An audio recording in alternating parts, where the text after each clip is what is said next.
Peygamberimiz Muhammed Resul-i Ekrem sallallahu aleyhi ve sellem salavatlar bulsun. O'tganlarimizni hammalarini Alloh g'aribi rahmat shohsiga jannat qilsin. O'shalarda qatorda Bobur bobomizni ham jannatda qilgin Alloh taolo. Hamma o'tganlar qatorda Bobur bobomizni o'tib ketganlarini, hech ahrabolarni ham joylarini jannatda qilgin. Vatanlarimizni tinch qilgin. Rivojlangan mamlakatlar qatorida bo'lsin. Xalqimiz farovon bo'lsin. Podsholarimizni silay rahmlarini ulkan qilgin. Tadbirkorlarda rivoj. Mana Afg'on yurtida tadbirkorlarimiz kelib yordam beraman, shularni rivojlanishiga yordam beraman deb kelishgan, hammalarini ishlariga rivoj bergin. Oilalari tinch bo'lsin. Alloh taolo farzandlari o'qimishlik, tadbirkor, aqllik, shamosxon insonlar bo'lsin. Dunyoni zabt etsin.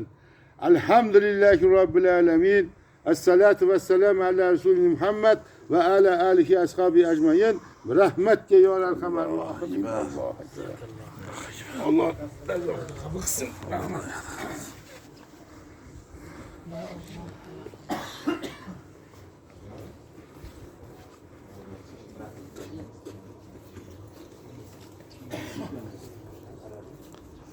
Allah nasip qilib mana Boburni qabriga keldik.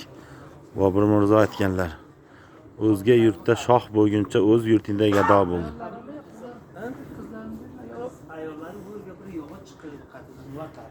Tomonda ikkita o'g'illar ekan.